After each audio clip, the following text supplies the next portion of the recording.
जो हमारी है, तो उसमें होता ये कि हम बोल तो लेते हैं और बहुत ज़्यादा बोलते हैं, लेकिन साथ साथ हमें ये भी तो देखना चाहिए कि बोलना कब है और कहाँ बोलना है। और उसके साथ शुक्र अदा करना चाहिए कि अल्लाह ताला ने जब हमें इतने ज़्यादा, हमें एक मुकम्मल, एक भरपूर इंसान बनाया है, तो अल्लाह ताला की तमाम नेमतों का शुक्र अदा करते हुए हमें अपनी ये बोलने की ताकत जो अल्लाह ताला ने हमें दी है उसका भी शुक्र अदा करना चाहिए। लेकिन बहुत सारे लोग ऐसे हैं, जब बोलते हैं तो लोग सोचते हैं कि ये चुप कर जाएं तो ज़्यादा बेहतर है। वो होता इस तरह है कि हमारा जो बोलना है वो समटाइम बहुत सारे लोगों को तकलीफ में भी मुब्तला कर रहा होता है। बहुत ज़्यादा लोग हमारी वजह से हर्ट भी हो जाते हैं। कुछ लोग कहते हैं कि जी हमारी आदतें बदलती नहीं है, बहुत कोशिश भी करते हैं कि क्या करें जी, हम कभी अपना गुस्सा कंट्रोल नहीं कर सकते या हम अपने अल्फाज पर काबू नहीं पा सकते। तो मैं यहाँ पर कहूँगी कि ये बिल्कुल गलत है, ये बिल्कुल ही गलत है। क्योंकि अगर आप देखें कि जो लोग कहते हैं कि जी गुस्सा आ रहा है, कंट्रोल नहीं हो रहा, या हम जो बोल रहे हैं उसको कैसे मतलब कंट्रोल में करें, तो ज़रा यहाँ पर मैं आपको एक एग्जांपल दूंगी, एक छोटी सी, उससे ज़रूर कोट करूंगी यहाँ पर कि जब हम किसी जगह पे काम कर रहे होते हैं, हमारे जो बॉसेस हैं या हम किसी के भी अंडर काम कर रहे होते हैं, तो जब वो हमें खरी खरी सुनाता है, या कोई भी आप जब कहीं पे काम कर रहे हो तो उनके सामने आप कैसे चुपचाप खड़े रहते हैं, उनके सामने भी अपने गुस्से को कंट्रोल कर रहे थे। बेशक बहुत गुस्सा आ रहा होता है, लेकिन वहां पर आप चुप कर जाते हैं। वहां पर जो अल्फाज आपके दिल में होते हैं कि आप आगे से कुछ उन्हें बताएं, कुछ उस पर बहस करें, कुछ उनको डिटेल दें कि जी ऐसा नहीं है बॉस, ऐसा है वैसा नहीं है, लेकिन वहां पे आप कंट्रोल कर लेते हैं। इसका मतलब है कि हमारे अंदर ये गुस्से को कंट्रोल करने की ताकत मौजूद है। हमारे ये दिल जो है ना वो हमारा साथ दे सकता है। लेकिन क्या है जी, हमने गुस्सा उन लोगों पे करना है जो बेचारे बड़े मासूम होते हैं, मजलूम लोग होते हैं, जिनके ऊपर हमारा रोब चल सकता है, जिनको हम खरी खरी सुना सकते हैं, उन पर हम चीख चला के खूब गुस्सा निकाल लेते हैं। और कभी बाज़ औक़ात हमें किसी से ये इतनी उम्मीद नहीं होती है कि आगे से उसका रिएक्शन कितना ज़्यादा ख़तरनाक हो सकता है हमारे लिए।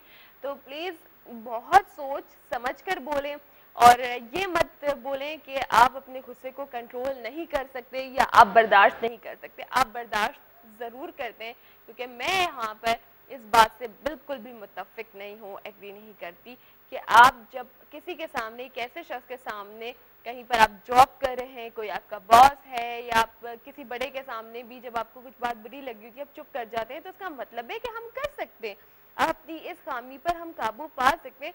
तो फिर ऐसे क्यों? बहुत सारे मर्द हज़रात ऐसे भी होते हैं जनाब, जहाँ पे घर गए जी, ऑफिस में चाहे जितनी भी झड़कियाँ सुनकर आएंगे, लेकिन घर पहुँचते ही अपनी बीवी बच्चों के साथ मतलब वो ऐसी ज़बान का इस्तेमाल करने लगते हैं जो बहुत ज़्यादा सख्त होती है।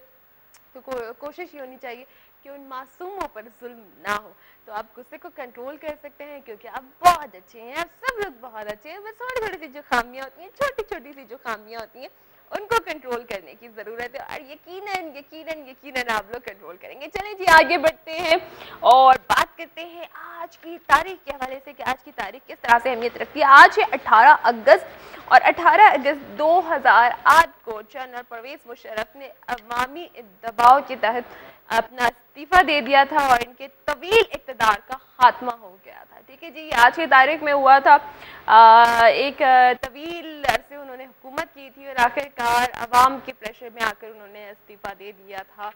और उसके बाद जी आगे बढ़ते हैं। जो एंटरटेनमेंट में मेरे पास से कुछ अपडेट्स हैं वो ये हैं कि बॉलीवुड स्टार ऋतिक रोशन का कहना है कि उनकी पहली फिल्म का होना है प्यार के प्रमोशन के लिए जब उनको बुलाया गया, या जब उसकी प्रमोशन हो रही थी, तो उस वक्त उनकी टांगें कांप रही थी। जी हाँ, डर और खौफ से वो बहुत ज़्यादा नर्वस थे और उन्हें यकीन नहीं आ रहा था कि वो किसी फिल्म में काम कर चुके, जबकि वो एक स्टार के बेटे थे, तो वो बहुत ज़्यादा नर्वस थे।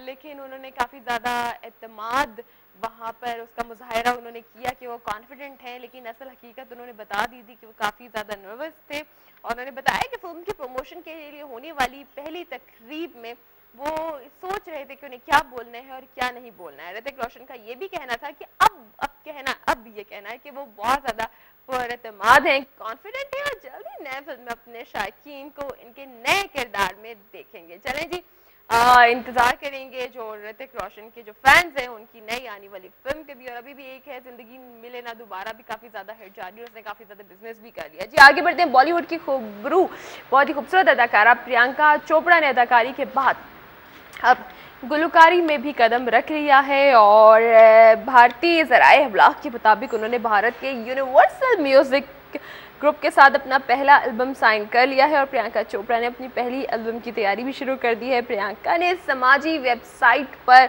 ये बताया कि उन्होंने यूनिवर्सल म्यूज़िक ग्रुप के साथ एल्बम का मुआहदा किया है और ये अंग्रेज़ी ज़बान में होगा और बहुत ही जल्द पूरी दुनिया में रिलीज़ कर दिया जाएगा। जी मतलब ये जो आर्टिस्ट लोग होते हैं ना, ये मतलब समझते हैं कि बहुत कुछ कर सकते हैं, अदाकारी के साथ साथ सिंगिंग भी कर रहे होते हैं। जो लोग सिंगर्स होते हैं फिर वो अदाकारी की तरफ आ जाते हैं। जैसे अब अली ज़फ़र को ही देख लीजिए कि वो सिंगर थे और उसके बाद वो फिर अदाकारी में उन्होंने कदम रख दिया है। तो जो मतलब बच्चा अपने जो शौक़ पूरा करना चाहते हैं उन्हें ज़रूर पूरे करने चाहिए। लेकिन हम चाहते हैं कि हम आज की आपको बताते चलें कि आज हमारे प्रोग्राम में क्या क्या है। तो जनाब आज आप देख सकेंगे सायरा खान को, जो आपको बताएंगी ब्यूटी एंड हेल्थ से रिलेटेड बहुत ही अच्छे से टिप्स। आपको जो भी आपके प्रॉब्लम्स हैं आप पूछ सकते हैं सायरा खान से। मर्द हो या ख़वातीन हो, प्रॉब्लम्स हर किसी के होते हैं, बस ख्याल रखने की ज़रूरत है कि आप अपनी स्किन का ख्याल कैसे रखें, अपने हेयर्स का ख्याल कैसे रखें।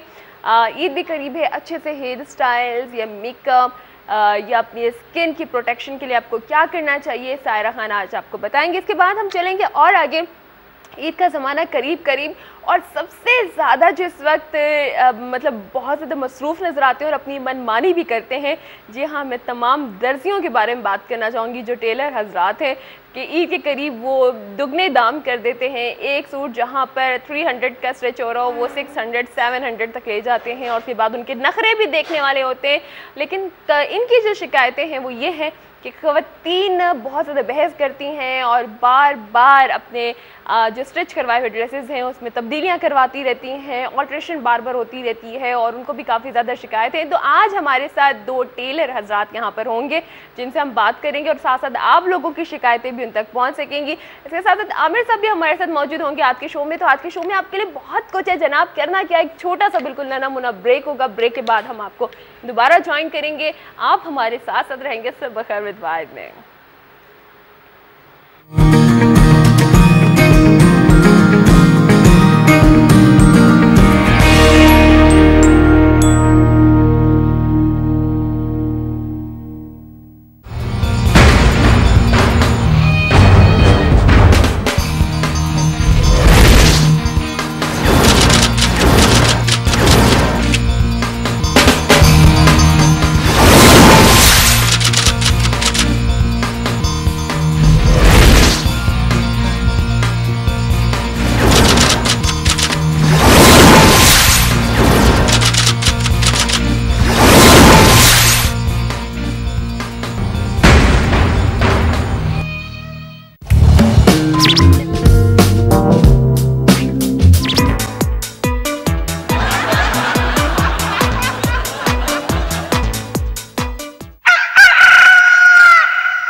Just move with it. Everybody in the party, just groove with it. If you feeling this bop. बात सुनो, अगर तुम बदमाश हो ना तो ठीक है 50 रुपए दे दो। तो इसके अंदर भी थोड़ा प्लम्बर का मसला है, इसके अंदर भी 2-3 इसके वाल थोड़े ढीले और मैं आपको कह रहा हूँ मुझे मालिश नहीं यार, आप मालिश तो करवा लें। आप तो थोड़ा सा ख्याल करो, जो भी है थोड़ा बहुत खर्चा पानी लो और जाने। मैंने क्या कहा आपको चेक करना है, ये तो नहीं कहा कि मुफ्त में करना है। मेरी हवा क्यों निकलवा रहा है तू भाई, गाड़ी की हवा निकलवा। बात हो गई भाई, गाड़ी आ गई ना यार।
करप्शन कहाँ थी, आज कहाँ आ गई?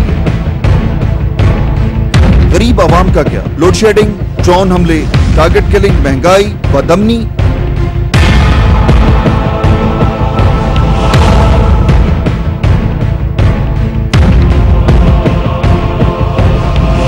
सलामती किन लोगों के हाथ में है?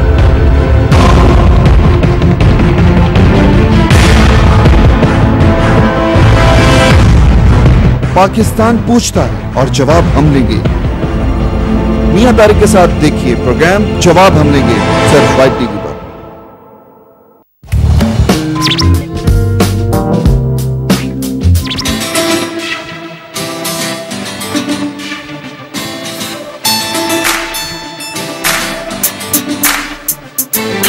डब्बू डफली वायरस इंतजार एतबार, डब्बू डफली वायरस इंतजार एतबार, जो भी देखे इनको हो जाता है प्यार। देखो देखो हो देखो देखो ये है पापे।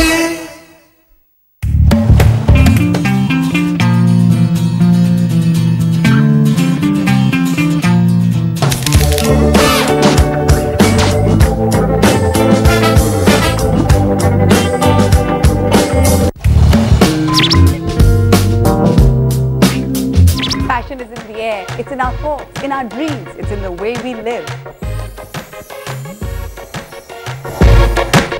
Wish list. Wish आपकी, फैशन की छड़ी हमारी। Fashion startup. किक स्टार्ट कर यार।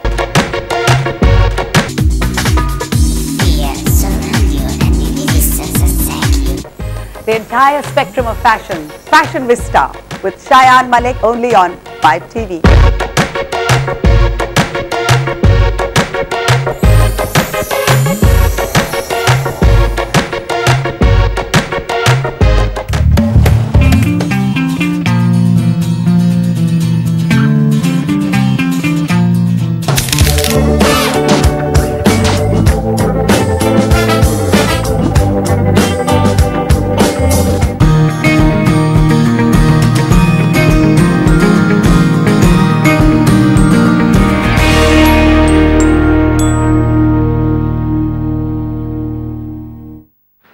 वेलकम बैक आपके साथ साथ। और जैसे कि ब्रेक से पहले मैं आपको सारी डिटेल दे चुकी हूँ कि आज हमारे शो में क्या क्या है, लेकिन सबसे पहले आज हमारे साथ सारा खान मौजूद है अपनी खूबसूरत सी मुस्कुराहट के साथ, अच्छी सी आज कूल सी बड़ी फ्रेश सी लग रही हैं। और देखें जी, जो कहते हैं ना कि आप किसी ऐसे एक्सपर्ट के पास जा रहे हो जिनसे आपने कुछ सीखना हो या अपने लिए कुछ करवाना हो, तो हमेशा हम उनको देखते हैं, उनकी पर्सनालिटी देखते हैं, फिर उसके बाद ये होती हैं कि जी हाँ वाकई खुद भी बहुत अच्छी लग रही हैं, कब भी बड़ा अच्छा हेयर कट है या खुद भी फ्रेश हैं और अच्छी लग रही हैं, तो फिर उसके बाद दिल चाहता है। तो हमेशा आप जो भी काम करवाओ तो रिलेटेड बंदा जो होता है या बंदी होती है तो उसकी पर्सनालिटी को भी ज़रूर जज किया करें। तो मिलवाते हैं सारा खान से, बहुत सारे सवालात होंगे और आज भी विनर होंगी। जितने भी आज हमारे कॉलर्स होंगे उनमें से सबके लिए आज एक लकी ड्रॉ है। जितनी भी कॉल्स कर सकते हैं आप सब कर सकते हैं, कोई सवाल नहीं है, कुछ भी नहीं है, लेकिन सारा खान ज़रूर है। अस्सलाम वालेकुम। वालेकुम अस्सलाम। कैसी हैं आप? अल्लाह का शुक्र, आप कैसे हो? बिल्कुल ठीक ठाक, मज़े में, फिट फाट, माशाल्लाह माशाल्लाह। लग रहा है बहुत अच्छी लग रहा है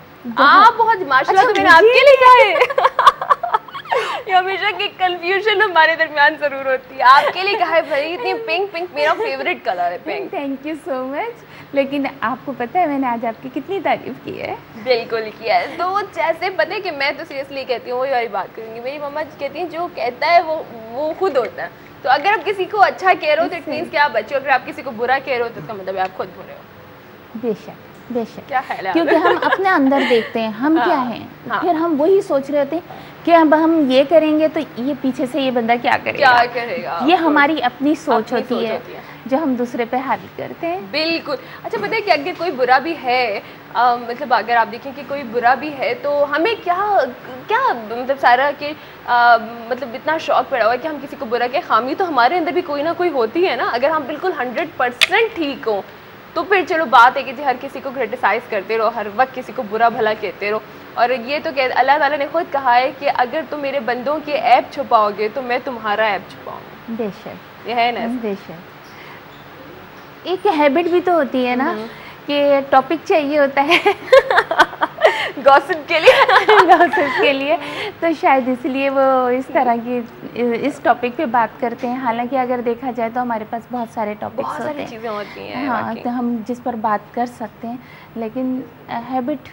अच्छा सारा मुझे जल्दी से बताइए, देखिए आज मेरा जो टॉपिक था वो ये था